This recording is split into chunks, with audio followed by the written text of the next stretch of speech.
Hello, Impact community. Welcome to your Impact Coaching Mini with me, Coach Selena. This is your opportunity every Wednesday to step out of the hectic, busy, distracted time of your day midweek to step into a coaching session with me where you get the chance to take a breather, reflect, get some perspective on your week, and then jump right back into the busyness that is your everyday life. And this week, I want to take a deep dive into personal mission statements. What are they? Why are they so important? And how can they totally change your perspective on goals and how you can show up for your goals in your everyday life?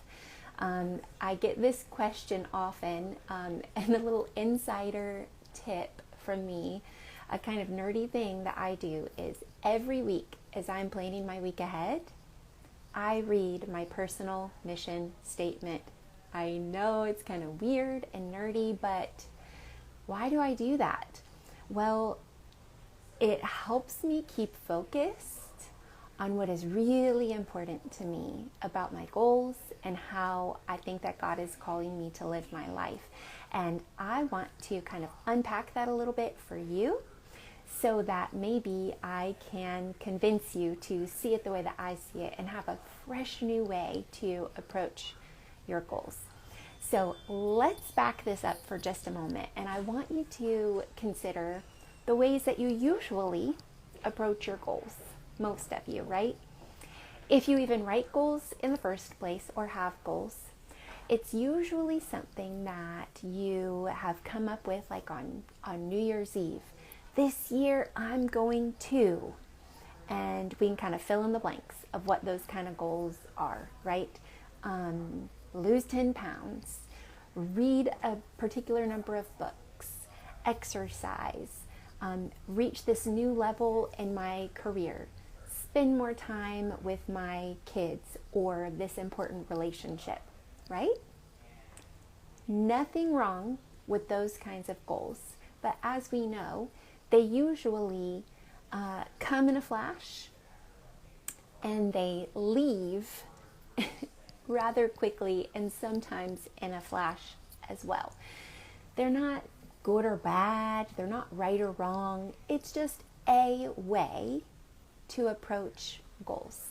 And if that is the way that you've been approaching goals, kudos to you, keep it up. There are ways that you can tweak that and make the goals exciting and relevant and interesting to you. But I'd like to present a fresh perspective on this. Oftentimes when we're approaching goals in that way, they are coming from our head or our emotions or just what we're seeing, like comparison, seeing what others are doing. But I believe that goals work can actually be an invitation to step in to a holy space. It can be, goals work can be a space that is God inspired, and it creates a calling on your life. Goals work can be something that is God inspired and creating a calling on your life. And so what if you shifted your perspective?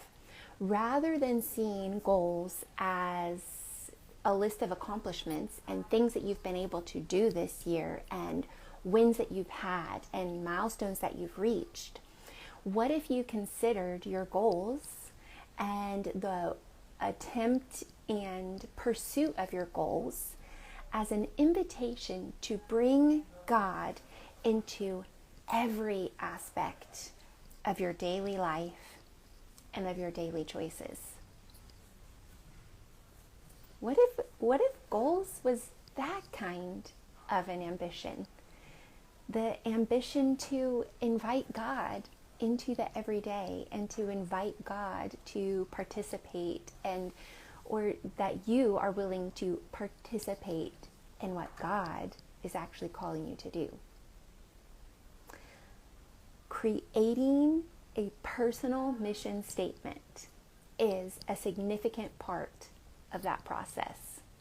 If you would rather work on goals that are an invitation to work together and in partnership with God, I would present to you that a personal mission statement, and writing that and focusing on that is a fabulous way to do that. In my Design Your Life workshop, with my clients, in the mastermind, in private coaching, I actually take my clients through a deliberate process before we even write goals, for how to create a personal mission statement that is really founded and built on their values and their beliefs and the calling that God is having on their lives. I have some great resources for this, which I'm happy to share. The book Success is Not an Accident, my Design Your Life course, and several other resources available. Shoot me a DM if you would like some more of them. But if you can consider your creating a personal mission statement as time with God and time that is rooted in faith, this can make a huge difference for you.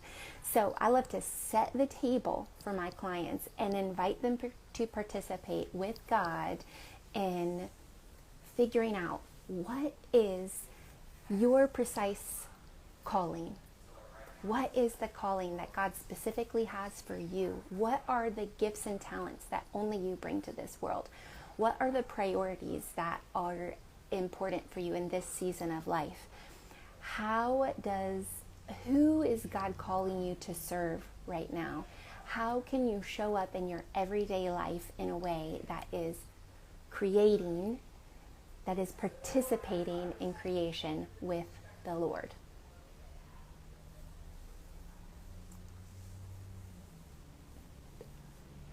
How can you do that? How can you make your everyday a really important part of this God story? So, let's put a bookmark there. And I'm going to bring another challenge that my clients often bring to me, right? I work with a lot of moms who have little kids at home and they're running their business, and on the outside they might seem and look super successful, but they feel a little disconnected. They feel disconnected and scattered and unfocused on the inside and in their everyday life. And they say things to me like, Selena, I am just not finding the time for my devotional time and my quiet time with the Lord. And I listen to them, help them find that, but also help them shift their perspective. What if you approached your callings as a part of your spiritual journey? Yes, God wants your devotional time. He wants that precious 30 minutes in the morning of just you and Him alone. But God doesn't want to stay in that little tiny box that you reserved for Him. God wants to spill out of this convenient place that you put Him in over every aspect of your daily life and your decisions and how you're choosing to spend your time and where you're choosing to put your energy. God wants to be invited to every piece of that and affect every aspect of your day. When you are using your spiritual gifts and tying them, connecting them with the goals that you're working on, and using the personal mission statement almost like a prayer that you have written in your devotional time with the Lord that just calls you back, helps you remember what's your calling in the world? Who are the people that you're showing up for? Where are the places that you are being called to show up and create and be? Your personal mission statement can be that prayer that keeps you going and keeps you connected. You can speak it over your day, and you can invite God into those everyday decisions that you have coming ahead for you. Use this time to read over your personal mission statement as like your time to remember God's calling on your life and how it's your prayer that that would be showing up in the everyday decisions that you're making. That then you're not neglecting the goals that God has shown you He would like you to pursue. That you are not neglecting the priorities that God has shown you are yours for this season of life. So friends, I hope this has encouraged you to consider how you might approach your goals and your personal mission statement from a place that is really grounded in your faith and really grounded in the calling that God has for you. And if you have any questions about the process for how to make that happen, I hope you will drop those questions for me, or try out the Design Your Life workshop for yourself. It's a great way to start this work of figuring out what are the specific callings that God has for you and for your life. And good luck this week. I hope that you can allow God to spill out of the boxes that you have unintentionally placed Him in, and so that He can affect all the aspects of your daily living. Be blessed.